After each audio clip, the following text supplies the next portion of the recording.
జై గురుదత్త శ్రీ గురుదత్త. సాధారణంగా మనం ప్రతిరోజు అనేక మంది వ్యక్తుల్ని చూస్తూ ఉంటాం. అలాగే వాళ్ళ ప్రవర్తనలో అనేక రకాలైన తేడాలను కూడా మనం గమనిస్తూ ఉంటాం. అంతేకాక ఒకే వ్యక్తి విభిన్న పరిస్థితుల్లో విభిన్న రకాలుగా ప్రవర్తిస్తూ ఉంటాడు. అయితే నిశ్చితంగా లేదా క్షుణ్ణంగా పరిశీలిస్తే ఈ వైవిధ్యంలో కూడా ఒక క్రమం ఉందని మనకి ఖచ్చితంగా తెలుస్తుంది. ఇటువంటి పరిశోధనలను ఆధారంగా చేసుకుని ప్రవర్తనల పట్ల కొన్ని ప్రాగుప్తుకలను చేయవచ్చుననే భావం మనకి స్ఫురిస్తుంది. ఇటువంటి ప్రయత్నాలకు ఉద్దేశించిందే ఒక గొప్ప శాస్త్రం ఒకటి ఉంది. ఆ శాస్త్రమే మనోవిజ్ఞాన శాస్త్రం. అదే మనం సైకాలజీ అంటుంటాం. మరో విధంగా చెప్పాలంటే మానవుని ప్రవర్తనలో ఉన్న కారకాలను తెలుసుకోవడానికి ఈ సైకాలజీ ఆసక్తిని కనబరుస్తుంది. అంటే వ్యక్తి ఒక రీతిలో ప్రవర్తిస్తున్నాడన్న విషయాన్ని తెలుసుకోవడానికి ఈ సైకాలజీ ప్రయత్నం చేస్తుంది. అయితే మనిషి డైనమిక్ ఆస్పెక్ట్లో ప్రధానమైనవి మూడు ఉంటాయండి. ఇది బాగా గుర్తుపెట్టుకోవాల్సిన విషయం. మనిషి డైనమిక్ ఆస్పెక్ట్లో ప్రధానమైనవి మూడు ఉంటాయి. ఏంటంటే ఇడ్, ఈగో, సూపర్ ఈగో. ఈ మూడిటి మీద ఆధారపడి ఉంటుందండి మనిషి యొక్క ప్రవర్తన రీతి. అయితే ఏంటయ్యా అంటే మనస్సులో అచేతనమైన నైతిక విలువలు లేని జంతువాంఛలకు నిలయమైనది ఇడ్. అయితే అసలు విలువలే ఉండవు. నిలకడలేని మనస్తత్వం, అచేతనమైనది, నైతిక విలువలే ఉండవు అంటాం. వీడికి నైతిక విలువలు లేదండి అంటాం. అంటే వాడికి ఇడ్డు ప్రవేశం ఎక్కువగా ఉందని అర్థం. ఇడ్డు అనేది ఎవరితో ప్రమేయం లేకుండా కేవలం తన అవసరాలు ఆనందాలు మాత్రమే తీర్చుకుని స్వార్థపు ఆలోచనలు నిండి ఉన్నదన్నమాట. నిజంగా చెప్పుకోవాలంటే మనిషి బాల్య దశలో దీని ప్రభావం ఎక్కువగా ఉంటుందండి. ఇడ్డు ప్రభావం ఎక్కువగా ఉంటుంది. అయితే కొంతమందికి ఆ ఇడ్డు ప్రభావం ఒక మధ్యస్థ దశ వచ్చేప్పటికి వరకు ఉంటుంది. కొంతమందికి వాడి జీవిత చరమాంకం వరకు కూడా ఇడ్డు దశను చూసిన వాళ్ళు ఉన్నాం మనం. అందుకనే మనుషుల్ని మనం పరిశీలన చేస్తుంటే మనకు తెలుస్తుంది ఈ ఇడ్డు అనేది బాల్య దశలో ఉండి యవ్వనంలోకి వచ్చేటప్పుడు పోతుంది. కొంతమందికి మధ్యస్థ దశ వరకు ఉంటుంది. అయితే కొంతమందికి దౌర్భాగ్యం ఏంటంటే జీవిత చరమాంకం వరకు వెంటాడుతూ ఉంటుంది. ఆ ఇడ్డు ఆధిపత్యం చూపిస్తూనే ఉంటుందండి ఎప్పుడు. ఇంకా తర్వాత ఇది ఏంటంటే ఈగో అంటారు. ఇది పెరుగుతున్న కొద్దీ తన చుట్టూ సమాజం ఏర్పరచుకున్న కొన్ని కట్టుబాట్లు, నియమాలు, హద్దులకు అనుగుణంగా అతనిలో ఇడ్డు ప్రభావాన్ని తగ్గించి వాస్తవాలకు అనుగుణంగా ఆలోచింపచేసి తెలివైన నిర్ణయాలను తీసుకునేదే ఈగో అంటారు. ఇది అభివృద్ధి చెందుతూ ఉంటుంది. అంటే ఇడ్డుని ఈగో డామినేట్ చేస్తుంది అనమాట. ఇలా నొక్కిపెట్టి ఉంచి పైకి వస్తుంది ఈగో అనేది. ఈ ఇడ్డు గనక ఈగోని డామినేట్ చేసింది అనుకోండి, వాళ్ళ పరిస్థితులు ఎలా ఉంటాయంటే అస్తవ్యస్తంగా ఉంటాయి. ఎంత గొప్పవాడైనా ఈగోని డామినేట్ చేసిన ఇడ్డు వచ్చిందంటే పైకి వాడి జీవితం అస్తవ్యస్తం అవుతుంది, ఎంత మేధావైన అయినప్పటికీ కూడా. అయితే పుట్టుకతో వచ్చిన బుద్ధి సహజంగా పోదు అనే విధంగా మన బాల్య దశ నుండి మనతో ఉన్న జంతువాంఛనలు కలిగి ఉన్నటువంటి ఇడ్డు మనలోని ఇగోపై చూపించే ఆధిపత్యం మూలాన జరిగే విపత్కర పరిస్థితులే నేటి సమాజంలో జరుగుతున్న అనైతిక అవాంఛనీయమైన సంఘటనలు మరియు విపరీత పోకళ్ళను కూడా అనవచ్చు మనం. అంటే ఇగోని డామినేట్ చేస్తోంది ఇడ్డు అనగానే వాడికి విపరీతమైన పోకళ్ళు వస్తాయండి. అది మద్యం సేవించడం, ధూమపానం చేయటం, ఇలాంటివన్నీ కూడా విపరీతమైన వస్తాయి. అంటే ఈగో చెప్తుంది నువ్వు సమాజంలో బతుకుతున్నావు, ఇలాంటివి చాలా దూరంగా ఉండాలి, నిన్ను చూస్తున్నారు కాబట్టి నువ్వు చాలా జాగ్రత్తగా ఉండాలి అని చెప్తుంది. ఎప్పుడు ఇడ్డిని గనక ఈగో డామినేట్ చేసినట్లయితే. కానీ ఇలా జంతు ప్రవృత్తులు కలిగినటువంటి వాళ్ళు అవాంఛనీయమైన సంఘటనలకు దారి తీసేటటువంటి వ్యక్తులు కొంతమంది ఉంటారు. వాళ్ళు ఏం చేస్తారంటే ఈగోని నొక్కేసి ఇడ్డుని ప్రభావితం చేస్తూ ఉంటారు. దానివల్లే అనైతికవాదులు ఎక్కువైపోతున్నారు. దీనికి కారణం మనిషిలో ఉండే ఈగో వైఫల్యమేనండి. అనైతికవాదులు రావటానికి ప్రధాన కారణం ఈగో వైఫల్యం. మనిషిలో ఉండే యుగో వైఫల్యమే, అంటే ఇడ్డు ఆధిపత్యం ఎక్కువగా ఉంది, వాడు అలాంటి పనులు చేస్తున్నాడంటే మనకు సైకాలజీ ఏం చెప్తూ ఉందంటే వాడికి ఇడ్డు ప్రభావం ఎక్కువగా ఉంది అని చెప్తున్నాడు. ఇంకా మూడోది సూపర్ ఈగో అంటారండి. ఈ ఈగో వైఫల్యం చెందినప్పుడు చివరిసారిగా హెచ్చరిస్తుంది, ఇగో నువ్వు వెళ్తున్నావు, నువ్వు వెళ్ళే ఆ ఇడ్డును నమ్ముకుని నువ్వు ఈగోవి నాశనం అయిపోతున్నావు, నువ్వు ఒక్కసారి నేను చెప్తున్నాను నువ్వు చాలా జాగ్రత్తగా పట్టుకో అని హెచ్చరిస్తుంది. నువ్వు సమాజంలో బతుకుతున్నావు, నువ్వు ఎలా పడితే ఎలా వెళ్ళటానికి వీల్లేదు, వాళ్ళెవరో చూస్తున్నారు అనేది విషయాన్ని గుర్తుపెట్టుకో, నువ్వు ఎలా పడితే అలా వెళ్ళటానికి వీల్లేదు, ఇడ్డు ప్రభావితం నీ మీద ఎక్కువగా ఉంది, ఈగో నువ్వు విను అని సూపర్ ఈగో మనని హెచ్చరిక చేస్తూ ఉంటుందండి. దాన్ని అర్థం చేసుకునేటటువంటి పరిస్థితులు మనకు ఉండాలి. అంత చక్కగా మనకి చెప్తూ ఉంటుంది. అంటే సమాజంలో ఉన్నటువంటి వ్యవహారాలను మంచితనం వైపు వెళ్ళేటానికి చివరిసారిగా హెచ్చరించేది సూపర్ ఈగో అండి. ఇది అసలు సిసలైన పూర్తి నైతికత కల సూత్రంపై ఆధారపడి ఉంటుంది ఈ సూపర్ ఈగో అనేది. ఇది పనిచేసే స్థితి కూడా అంతేనండి, నైతిక విలువల మీద ఆధారపడి పనిచేసేటటువంటి స్థితి. ఒక రకంగా చెప్పాలంటే ఇదే మన మనసును మన కంట్రోల్ చేయడానికి ఇచ్చుకునే ఫైనల్ వార్నింగ్ లాంటిదన్నమాట. ఈ యుగో సూపర్ ఈగోలు పూర్తి వైఫల్యం వల్ల మనిషిలో ఇడ్డు స్థితి ఎక్కువైపోయి మనిషి జంతు ప్రవృత్తి లాంటి మానసిక స్థితికి జారిపోతాడు. అంటే హత్యలు చేయడం, ధూమపానం సేవించడము, మద్యం తాగడము, రోడ్డు మీద పడి దొల్లేయటము, ఇవన్నీ ఎందుకు వస్తాయి అంటే వాడిని చూడంగానే మనకు అర్థం కావాలి వీడిలో ఇడ్డు శాతం ఎక్కువైపోయింది, ఈగోని సూపర్ ఈగోని డామినేట్ చేసేసి ఇడ్డు శాతం ఎక్కువైపోయింది కాబట్టి వాడి స్థితి అలా ఉంది. ఇవన్నీ మనకి సైకాలజీ చెప్తుందండి. దాన్ని పట్టుకుని వాడి చేతపడి చేశాడు, వాడికి బాణామతి చేశాడు, వీడికి షెల్లంగి చేశాడనే మూఢనమ్మకాలు పట్టుకు తిరగటం కన్నా వాడిలోని స్థితిని మనకి సైకాలజీ మనకు చెప్తోంది, ఇలా గ్రహించును ఆయన అని. అంటే వాడి స్థితి మారిపోతోంది, అంటే ఇడ్డు ప్రభావం ఎక్కువైపోతోంది, ఈగోని సూపర్ ఈగోని నొక్కేస్తోంది అని అర్థం అన్నమాట. అంటే కాన్సెప్టు మానసిక స్థితిపరమైన సంఘర్షణది. నిజంగా చెప్పుకోవాలంటే మనలోని జంతుపరమైన మానసిక స్థితి ఆధిపత్యంపై రోజు మన మనసుపై చేసే సంఘర్షణ. ఏదైనా అంతిమంగా చెప్పేది ఒక్కటేనండి, జంతు స్థితి నుండి పురోగమనమే మనిషి స్థితి. నిజంగా అది పరిణామం. అది అసలు పాయింట్ ఏంటంటే నేడు మనిషి స్థితి నుండి తిరోగమనమై జంతు స్థితికి చేరుకునే పరిస్థితుల్లోకి మనం వెళ్ళిపోతున్నాం. అంటే అనాగరికత స్థాయి నుంచి నాగరికతలోకి వచ్చినటువంటి వాళ్ళం మళ్ళీ నాగరికత నుంచి అనాగరికత స్థితికి వెళ్ళిపోతున్నాం. దానికి ప్రధాన కారణం ఇడ్డు శరీరంలో పెరిగిపోవటం, ఎవరిని లెక్క చేయకపోవటం, స్వతంత్ర భావాలతో బతికేయటం. స్వతంత్ర భావాలతో బతికినా పర్వాలేదు కానీ అనైతిక విలువలతో వెళ్ళిపోవటం అనేది అది చాలా ప్రమాదకరమైందనమాట. ఇలా ఇడ్డు ఆధిపత్యం వహించి ఈగో సూపర్ ఈగోలపై వైఫల్యం పొందిన వారు చరిత్రలో చాలా చాలా చాలా మంది ఉన్నారండి. వారు ఎంత ఉన్నత విద్యావంతులైనా, వారు ఎన్ని పురస్కారాలు సన్మానాలు చేయించుకున్నా వారిలోని ఎడ్డును కంట్రోల్ చేసుకోలేక జీవితాలను పాడు చేసుకున్న వారు చాలామంది ఉన్నారు. అయితే వారు ప్రతిభావంతులై వారి జీవితాల్లో ఇడ్డుకే తల వంచారు. నిజంగా చెప్పాలంటే ఈగో సూపర్ ఈగోను వారు దూరం చేసుకుని ఇడ్డుకే తల ఉంచేసి వాళ్ళ జీవిత చరమాంకం వరకు పాడు చేసుకున్నటువంటి వాళ్ళు ఉన్నారు.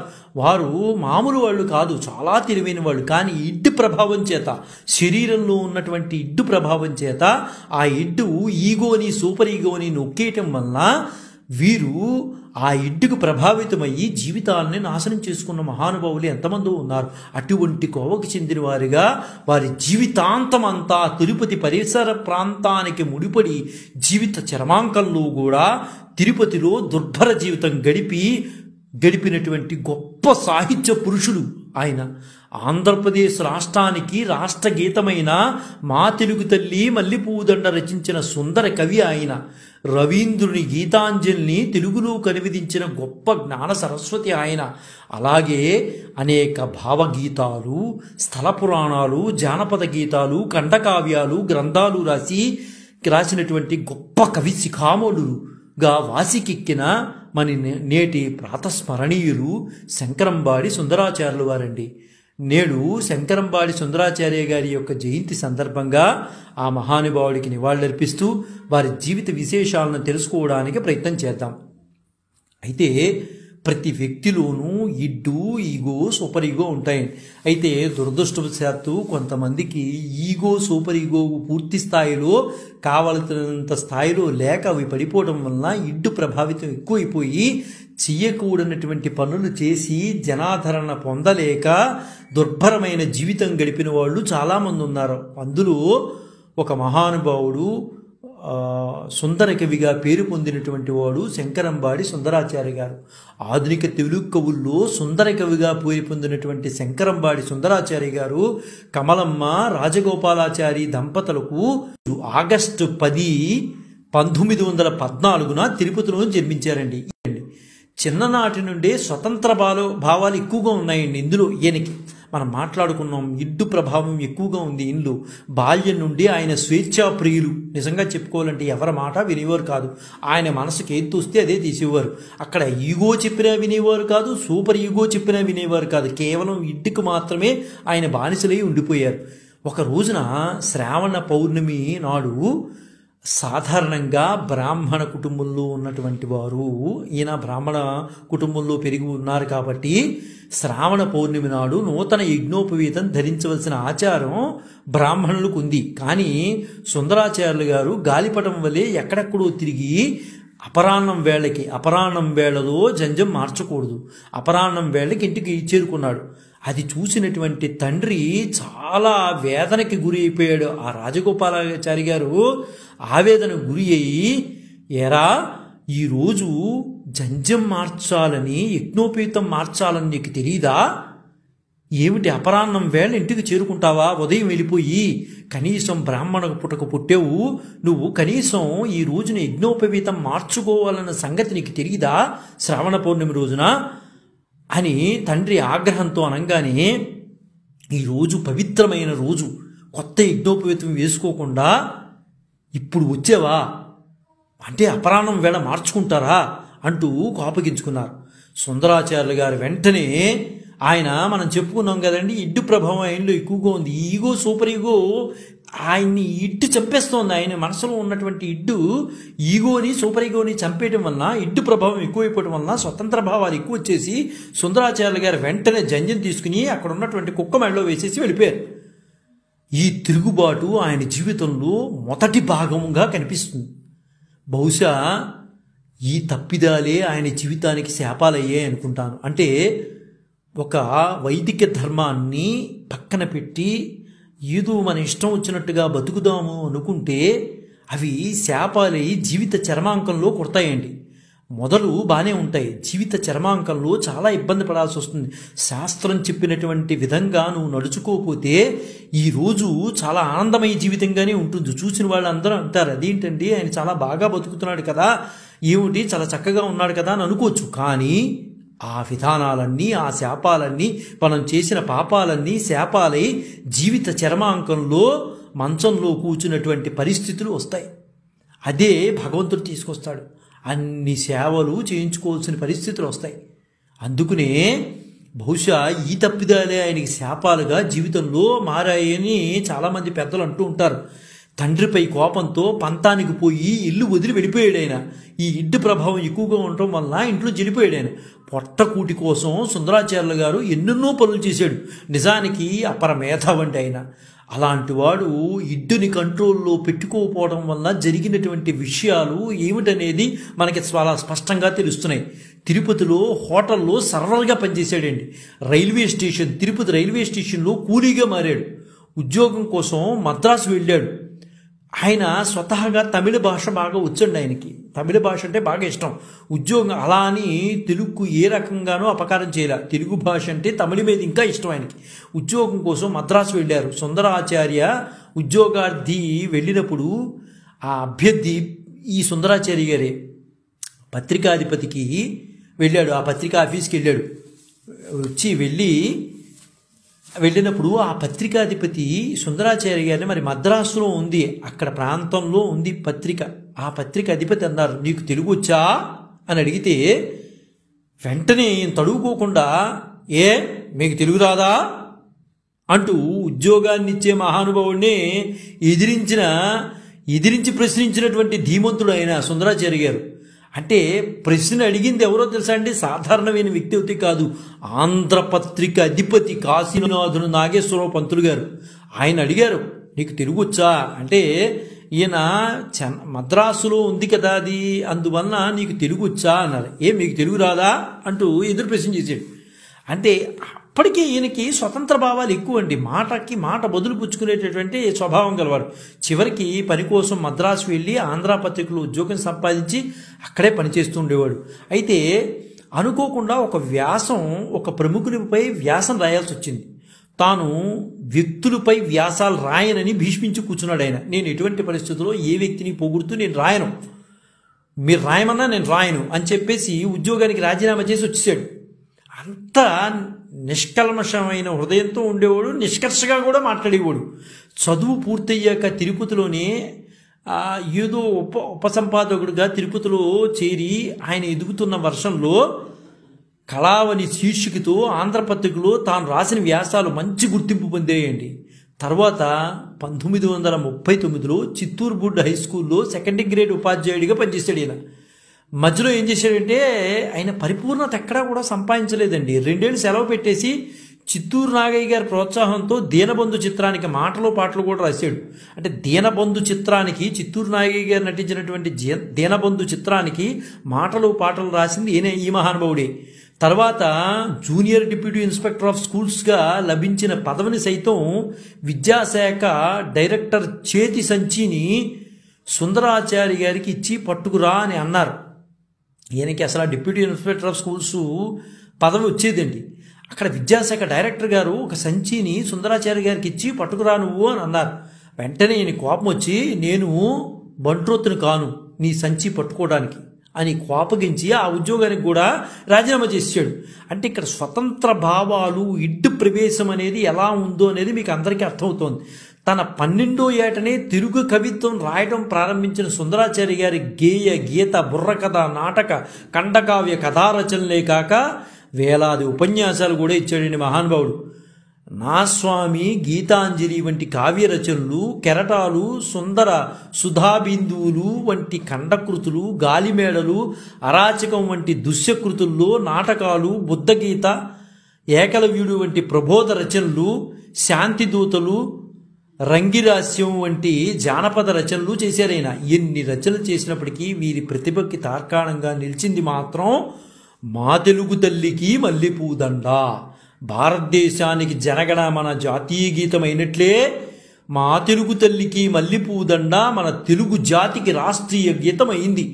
1975లో జరిగిన తెలుగు ప్రపంచ మహాసభల్లో ఆంధ్రప్రదేశ్ ప్రభుత్వం దీన్ని రాష్ట్ర గీతంగా గుర్తించి విద్యాలయాల తరగతులు ప్రారంభించే ముందు విధిగా పాడాలని ఆదేశించింది. ఖచ్చితంగా ఏ విద్యా సంస్థ అయినా సరే మా తెలుగు తల్లికి మల్లెపూదండ పాడాల్సిందే అని ఆదేశించింది. అంత గొప్ప మహాకవి శంకరంబాడి సుందరాచార్య గారండి. ఆయన కలం నుంచి ఉద్భవించిందే మా తెలుగు తల్లికి మల్లెపూదండ. పద్య కవిత్వం ఆయనకి ప్రీతిపాత్రమైన కవితా ప్రక్రియ అండి. పద్యాల్లోనూ ముఖ్యంగా ఏంటంటే తేటగీతి ఆయనకి ఎంతో ఇష్టపడ్డ ఛందస్సు అండి. తేటగీతుల్లో ఎన్నో పద్యాలు రాశాడు మహానుభావుడు. ఆయన చాలాసార్లు అనేవారు, నా పేరు కూడా తేటగీతిలోనే ముడింది, అందుకనే నాకు అది బాగా ఇష్టం అనేవాడు ఆయన. ఎవరో అడుగుతారు కదా తేటగీతి అంటే ఏంటంటే, అంటే నా పేరులో కూడా తేటగీతి ఉందయ్యా, అలాంటప్పుడు నేను దాన్నే ఇష్టపడతాను. ఆంధ్రప్రదేశ్ రాష్ట్ర గీతమైన మా తెలుగు తల్లికి కూడా తేటగీతిలో రాసిందే ఆయన. ఈ పద్యం ఆయన రచనలు మణిపూస వంటిదండి.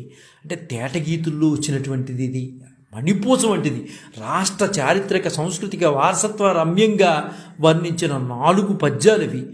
ఆంధ్రప్రదేశ్ ప్రభుత్వం ఆ గీతాన్ని రాష్ట్రగీతంగా గుర్తించి గౌరవించిందండి. ఎంత గొప్ప విశేషం. ఎక్కడో చిత్తూరు జిల్లాలో, ఇప్పుడంటే తిరుపతి జిల్లా అయింది, ఎప్పుడో పూర్వం చిత్తూరు జిల్లాలో తిరుపతిలో ఉన్నవాడు రాసిన దాన్ని ప్రభుత్వం గుర్తించి ఈ రాష్ట్రానికి గీతంలాగా పెట్టిందంటే ఆయన ఎంత మహానుభావుడు అనేది మీకు అర్థం కావట్లా. మహాత్మా గాంధీ హత్య జరిగినప్పుడు ఆవేదన చెంది ఆయన బలిదానం అనే కావ్యాన్ని రాసేసాడండి. వెంటనే ఆ పద్యాలను ఆయన పాఠశాలలో పిల్లలకు ఆయనే చదివి వినిపించేవాడట. ఆ పద్యాల్లోని కరుణ రసానికి పిల్లలు అక్కడ ఏడ్చేసేవారటండి. అంత అద్భుతమైన రచన, అంత అద్భుత. గాంధీ గారు చనిపోయారన్న విషయాన్ని పద్యాలలో రాసి పిల్లలకి చెప్తుంటే ఆ పిల్లలు కళ్ళమని నీళ్ళు వచ్చేవాట. ఈ విషయాన్ని ఎవరు చెప్పారంటే మన పులికంటి కృష్ణారెడ్డి గారు చెప్పారండి. ఈ విషయాన్ని ఆయన రాశారు. ఎంత అద్భుతమైన మహానుభావుడు మన ఈ శంకరంబాడి సుందరాచార్యుల వారు మామూలు వాడు కాదు. ఆయన ఎంత అద్భుతంగా రాశారంటే బలిదానం అనే కావ్యాన్ని రచించి పిల్లలకి చెప్తుంటే పిల్లలు కళ్ళమ్మ నీళ్లు పెట్టేవారు. అంత అద్భుతంగా రాశాడు ఆయన అని చెప్పి పులికంటి కృష్ణారెడ్డి గారు చెప్పారు. సుందర రామాయణం అనే పేరుతో రామాయణం కూడా రచించాడు ఈయన. అలాగే సుందర భారతం కూడా రాశాడు. తిరుపతి వెంకటేశ్వర స్వామి వారి పేరు మీద మకుటంగా శ్రీనివాస శతకం కూడా రచించాడు. ఇవే కాక ఈయన జపమాల బుద్ధ గీత అనే పేరుతో బుద్ధ చరిత్ర కూడా రాశాడండి నేను. ఇంకా అద్భుతం అండి. రచనలో ఆయన మించిన వారు లేరు, అంత బాగా రాసేవాడు. రవీంద్రుని గీతాంజలిని కూడా అనువదించేశాడు. మూలంలోని భావాన్ని మాత్రమే తీసుకుని భావం చెడకుండా తెలుగు నుడికారం పోకుండా చేసిన ఆ స్వతంత్ర అనువాదం బహు ప్రశంసలు పొందిందండి. ఎక్కడ భావాన్ని తీసుకునేవాడు ఆ భావం చెడకుండా తెలుగులో నుడికారం పోకుండా అద్భుతమైన సృష్టి చేశాడు మన శంకరంబాడి సుందరాచార్య గారండి. ఏకలవ్యుడు అనే ఖండకావ్యం, కెరటాలు అనే గ్రంథం కూడా రచించాడు ఈయన.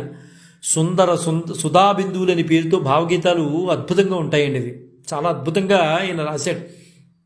అయితే ఈయన రాసినవన్నీ కూడా చాలా అద్భుతంగా ఉంటాయండి. సినిమాలకు కూడా పాటలు రాశాడండి ఈయన. మహాత్మా గాంధీ తర్వాత దీనబంధు అనే సినిమాలకు కూడా పాటలు రాసేసాడు ఈయన. దీనబంధు సినిమాలో నటించాడు కూడా ఆయన. సుందరాచారి గారు మా తెలుగు తల్లికి గీతాన్ని 1942లో దీనబంధు సినిమా కోసం రచించాడండి. నిజంగా చెప్పాలంటే ఇది మా తెలుగు తల్లి అనే దాన్ని దీనబంధు సినిమా కోసం రచించాడు. కానీ ఆ చిత్ర నిర్మాతకి యుగళ గీతంగా వాడడానికి నచ్చకపోవడంతో ఆ సినిమాలో చేర్చలేదండి. అయితే నిజానికి సినిమాలోకి వచ్చేది 1942లో దీనబంధు సినిమాలో పెట్టాలి, యుగళ గీతంగా లేదని చెప్పేసి పక్కన పెట్టించాడు. టంగుటూరి సూర్యకుమారి గారు గ్రామ్ ఫోన్ రికార్డ్ కోసం ఆ పాటను మధురంగా పాడిన తర్వాతే ఆ గీతానికి గుర్తింపు లభించిందండి. నిజానికి మహానుభావురాలు టంగుటూరి సూర్యకుమారి గారి గ్రామ్ ఫోన్ రికార్డు కోసం అది పాడకపోతే ఆ రోజున అసలు మన జాతీయ రాష్ట్ర గీతం ఏంటో మనకు తెలిసేది కాదు. ఒకసారి ఢిల్లీ వెళ్ళినప్పుడు అక్కడ నెహ్రూ గారిని కలిశారు. ఈయన తాను రచించిన బుద్ధ చరిత్రలోని ఒక పద్యాన్ని ఇంగ్లీష్లో అనువదించి ఆయన వినిపించాడు. నెహ్రూ గారు ముగ్ధుడైపోయాడు. ఆయన్ని మెచ్చుకుని వెంటనే 500 రూపాయలు బహుమతి ఇచ్చాడు అప్పటికప్పటికి ఆ రోజుల్లో. తర్వాత ఈయన చాలా రకాలైన కవిత్వాలను చాలా అద్భుతంగా చేసేవారండి. శ్రీపాద కృష్ణమూర్తి శాస్త్రి గారు ఒక మాట అన్నారు, మృదువైన పదములు, మధురమైన శైలి, మంచి కల్పన కలిగిన శంకరంబాడి గారి కవిత్వం ఆనందాన్ని సంపాదించగలుగుతుంది, ఎవరు విన్నా సరే చాలా ఆనందంగా ఉంటుంది అనేవారు. అదేవిధంగా విశ్వనాథ సత్యనారాయణ గారు ఒక మాట అన్నారండి, తెలుగు పలుకులను, కవితాశక్తిని, సౌకుమార్యమును, ఈ 3 గుణాలు మూట కట్టినటువంటి గ్రంథాలు రచించారు ఈయన. ఈ యుగంలో వీరిది ఒక ప్రత్యేక వాంగ్మయంగా ఏర్పాటు కాబొచ్చునేమో అని కూడా చెప్పారు. వీరి శైలి సంస్కృత సమాసాల నుండి, మారుమూల పదముల నుండి విడివడి సరళమైంది. ఎంత అద్భుతంగా చెప్పాడండి విశ్వనాథ సత్యనారాయణ గారు. అదేవిధంగా గడియారం వెంకట శేషశాస్త్రి గారు కూడా ఆయన ఒక మాట చెప్పారు, ఈయన శైలి మిక్కిలి సరళమైనది, భాష సుగమనమైనది, ధార సహజమైనది, పోకడులు, ఎత్తుగళ్ళు, అలంకారాలు, చమత్కారాలు, మొన్నగని ప్రసాధనము అన్నీయూ సముచిత సన్నివేశంలో భావశ్రుతులునే మేళవించినవి అని మన గడియారం వారు కూడా, శ్రీ గడియారం వెంకట శేషశాస్త్రి గారు కూడా ఈయన్ని మెచ్చుకున్నవారే. అయితే రాయప్రోలు సుబ్బారావు గారు ఒక మాట అన్నారు, సుందరాచారి గారికి సూక్తి ఎంత తేటగా సూటిగా వినపడుతుందో అంత స్ఫురితంగా సుదూరంగా ధ్వనిస్తుంది. ఈ కవి రచనలోని అనన్య విశిష్టత అలాంటిది అని రాయప్రోలు సుబ్బారావు గారు అన్నారు. అయితే సుందర రామాయణం రాస్తున్నప్పుడు రాళ్లపల్లి అనంతకృష్ణ శర్మ గారికి ఒక సందేహం కలిగింది. వెంటనే మన సుందరాచార్య గారి దగ్గరికి వచ్చి, అయ్యా సుందరాచార్య గారు, తాటకి భయంకర స్వరూపిణి కదా, మరి నీ తేట గీతుల్లో ఎలా ఇముడుతుందయ్యా, ఈ తాటకిని ఎలా చూపించగలవు అని రాళ్లపల్లి అనంతకృష్ణ శర్మ గారు ఈయన శంకరంబాడి సుందరాచార్య గారితో అన్నారు. ఆయన దాన్ని సవాలుగా తీసుకుని తన సుందర రామాయణంలో తాటకిని ఎలా ప్రవేశపెట్టాడంటే, ఎంత అద్భుతంగా ప్రవేశపెట్టాడంటే, నల్ల కొండలను నుగ్గుగా నలగగొట్టి చిమ్మ చీకటిలో గల చేవ పెండి కాల సర్పాల విషమెల్ల గలిపి నూరి కాచి పూసిన రూపుగా గానుపించి పచ్చి రక్కసి నడగొండవలెను వదన గర్హం విచ్చి మంటలు గ్రక్కి నాల్కు చాచి కనులెర్రవారచే చూచుకొనుచు నొరము ముందుకు నెట్టి శిరము నెత్తి కాల భైరవివై వల్ల కాటికెల్ల దానే గాపరి అనుచు అనిమించి తలలమాల మెడను వేలాడ ద్రాచులు పడగలెత్తి భూషలయి మేన బుసకొట్టి ఘోషలిడుచు హరులు తరులును గిరులును దరువులొకట వెంటబడి మూగ నుడుగులు పిడుగులగుచు నిడిన చోటెట్ల గోతులు ఒడుచు నుండ నచటికి కరుదించే వికటాట్టహాసముగా అని చెప్పడం ఏంటి? తేట తిరుగున తనము పుణికి పుచ్చుకున్నటువంటి ఈ సుందరాచార్య గారిని చూసేటప్పటికీ అసలు ఎంత అద్భుతంగా తేట తెలుగులో తాటకని అంత అద్భుతంగా వర్ణించి, ఆ వర్ణించిన విధానం, సుందరాచార్య గారు వర్ణించిన విధానం చూసి రాళ్లపల్లి అనంతకృష్ణ శర్మ గారు ఒక్కసారి ముక్కుని వేలేసుకున్నాడు. అంత అద్భుతంగా నీలాగా తాటకిని ఎవరూ వర్ణించలేరయ్యా. తాటకి ప్రవేశం అనేది రామాయణంలో, తాటకి ప్రవేశం అనేది నీకులాగా ఎవరు వర్ణించలేరు అని ముక్కు మీద వేలేసుకున్నాడు. నిజానికి సుందరాచార్యులు గారిని అప్పటి విద్యాశాఖ మంత్రి ఘనంగా సన్మానించారండి. అంతేకాక అప్పటి ముఖ్యమంత్రి జరగం వెంగళరావు గారు మహావేదికపై ఆహ్వానించి ఘనంగా సన్మానించారు. సన్మానాలకి లోటేం లేదండి, ఈయనకి అద్భుతమైన సన్మానాలు వచ్చినాయి. అయితే తెలుగు జాతీయ గీత కర్తగా ప్రకటించడమే కాక ఆంధ్రప్రదేశ్ ప్రభుత్వం ఆయన నెలకి 250 రూపాయలు గౌరవ వేతనం మంజూరు చేసింది. ఇంత అద్భుతమైన సృష్టి చేసిన మీకు మేము ఎంత ఇచ్చినా తక్కువే, మాకు ఉన్నటువంటి వనరుల ప్రకారంగా మీకు నెలకి 250 రూపాయలు గౌరవ వేతనం మంజూరు చేస్తున్నామని చెప్పారు. సుందరాచార్య గారు బెనారస్ నుండి ఢిల్లీకి వెళ్ళారు. ఉపరాష్ట్రపతి సర్వేపల్లి రాధాకృష్ణన్, ప్రధాని జవహర్లాల్ నెహ్రూ, రాష్ట్రపతి బాబు రాజేంద్ర ప్రసాద్ని కలిసి గీతాలను వినిపించారు కూడా. వారు ఆయన్ని ఎంతగానో అభినందించి ప్రశంసలు కురిపించారు. అయినప్పటికీ ఆయన కీర్తి ప్రతిష్టలకు, నిజానికి ఆయనకు దూరంగా ఉండేవాడండి. కీర్తి ప్రతిష్టలు ఎవరన్నా పొగిడినా పొంగిపోయేవాడు కాదు. నిరాడంబర జీవితాన్ని గడిపాడండి మహానుభావుడు. అసలు ఎక్కడ కూడా పొంగిపోయేవాడు కాదు. ఏదో చెప్పాలి, నలుగురికి తెలియాలి అనుకునే పద్ధతిలో వెళ్ళేవాడు కానీ నన్ను పొగడాలి అనుకునేవాడు కాదు.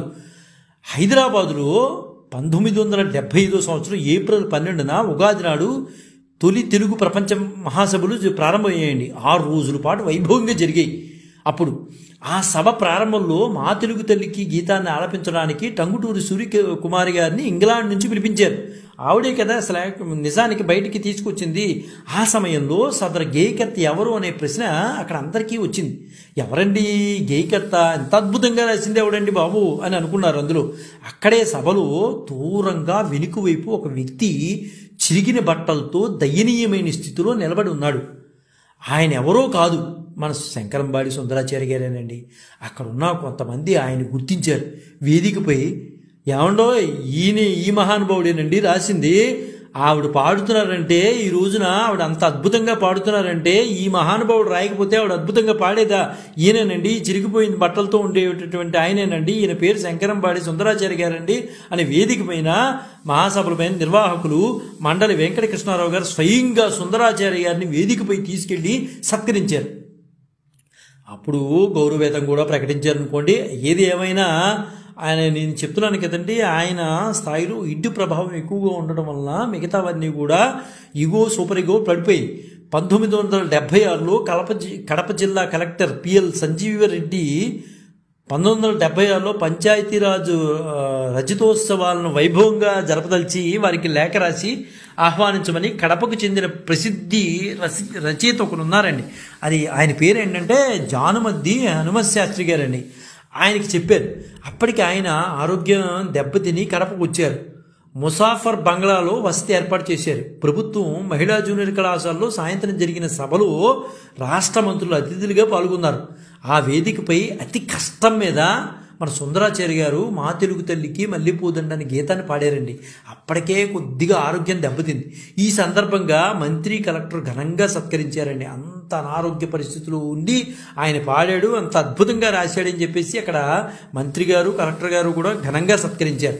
సుందరాచారి గారి చివరి రోజులు మాత్రం ఎలా గడిచాయంటేనండి అసలు చెప్పుకోలేమండి, దుర్భరంగా గడిచాయి. వారి అనారోగ్యం గురించి బంధువులు ఎవరు కూడా పట్టించుకోలేదు. దానికి ప్రధాన కారణం మనం మొదట్లో మాట్లాడుకున్నాం. ఈ ఈగో, సూపర్ ఈగోని ఎప్పుడైతే ఇడ్ డామినేట్ చేస్తుందో సో దానివలన అందరూ కూడా ఈయనకి దూరం అయిపోయారండి. నిజంగా చెప్పాలంటే శంకరంబాడి సుందరాచార్య గారిని శ్రీ వెంకటేశ్వర విశ్వవిద్యాలయము ప్రసన్న కవి అని గౌరవించిందండి. ఆయన్ని ఎంత గొప్పగా గౌరవించిందంటే ప్రసన్న కవిగా గుర్తించి గౌరవించింది. ఆయనను భావకవి అని, అహంభావ కవి అని కూడా అనేవారు చాలామంది.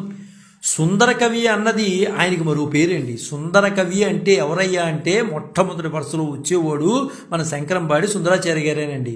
ఉద్యోగం కోసం, హోదా కోసం, పేరు కోసం ఎవరిని ఆశించలేదండి. ఎవ్వరి కాళ్ళు పట్టుకునేవాడు కాదు. నాకు ఒక అవార్డు రావాలని, నాకు సన్మానాలు చేయాలని ఈయన ఎదురు డబ్బు పెట్టుకుని చేయడం కానీ ఇలాంటివి అవుతే లేదండి.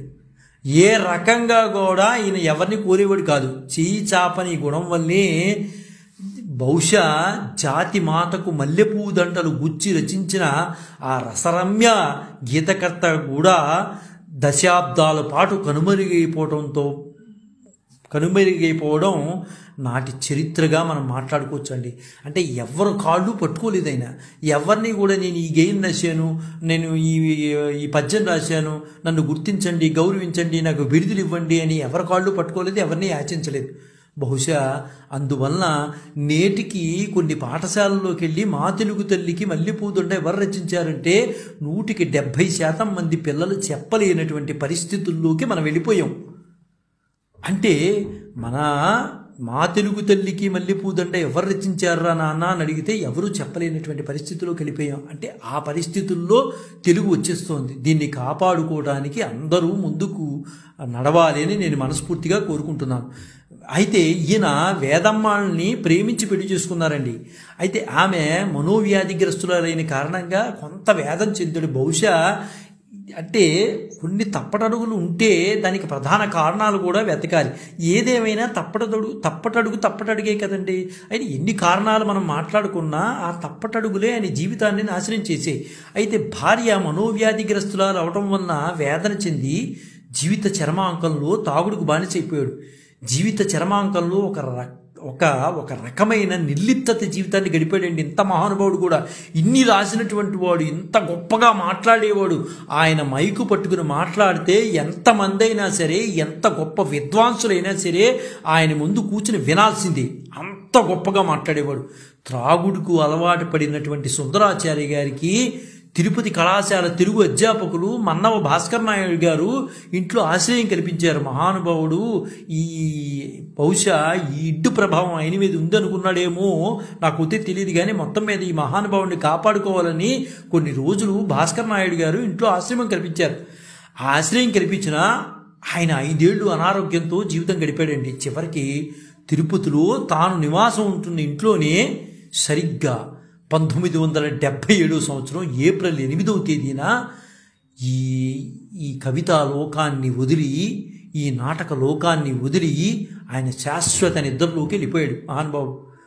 2004లో ఆంధ్రప్రదేశ్ ప్రభుత్వం తిరుపతి తిరుచానూరు రోడ్డులోని అన్నపూర్ణేశ్వరి సర్కిల్లో సుందరాచారి గారి జ్ఞాపకార్థం ఆయన కాంస్య విగ్రహాన్ని నెలకొల్పిందండి.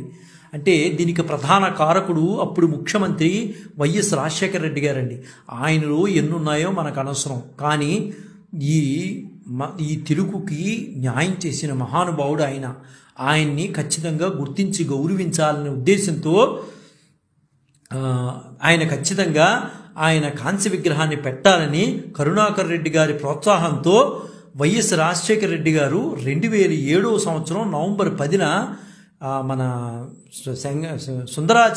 శంకరంబాడి సుందరాచారి గారి కాంస్య విగ్రహాన్ని అన్నపూర్ణేశ్వరి సర్కిల్లో ఆయన విగ్రహాన్ని ఆవిష్కరించారండి. సుందరాచారి గారు భౌతికంగా మన మధ్య లేకపోయినా ఆయన రాసిన మా తెలుగు తల్లి రాష్ట్రగీతం మన చెవులు రింగుమంటూ చిరంజీవిగా మారుమోగుతూనే ఉంటాడండి. అయితే ఎంత బాధాకరం అంటే పాఠశాలల్లో దీని గురించి చెప్పేవాళ్ళు, మాట్లాడేవాళ్ళు లేకుండా పోయిందండి. ప్రధాన కారణం అనవసరమైన కరికులములు పెట్టి పిల్లల్ని అక్కడ చెప్పేటటువంటి ఉపాధ్యాయుల్ని చేతగాని వాళ్ళలాగా చేస్తున్నారని నా అయితే భావం. అనవసరమైన కరికులర్స్ పెట్టి అనవసరమైనవి పెట్టి సరైన విద్య అందించట్లేదని నా భావం అండి. అలాగే శంకరంబాడి సుందరాచారి గారి శకం నిజంగా చెప్పుకోవాలంటే ఆయన శకం ముగిసిపోయిందండి. ఆయన చేసిన రచనలు కానీ ఆయన శకం ముగిసిపోయినా మనకి ఎప్పటికీ ఆయన రచనలు గుర్తుండిపోతాయండి. మనకే కాదు మన భావి తరాల వారికి గుర్తుండాలి. కాబట్టి అందుకే నేటి చదువుకునే పిల్లలకి గొప్పవారి జీవితాల్లో మంచి చెడులు తెలియచేయాలండి. మంచి తెలియజేయాలి, చెడును తెలియచేయాలి. నాన్న వ్యసనాలకు బానిస అయితే ఎంత గొప్పవారైనా జీవిత చరమాంకంలో ఇబ్బంది పడతారని చెప్పాలండి. అలా చెప్పి మనం పిల్లల్లో మార్పు తీసుకురావాలి. అందువలన తెలుగు భాషకి ఎంతో గొప్ప సేవ చేసినటువంటి మహనీయుడిని మనం తప్పనిసరిగా ఈరోజు నివాళులర్పించాల్సిన పరిస్థితి ఉందండి.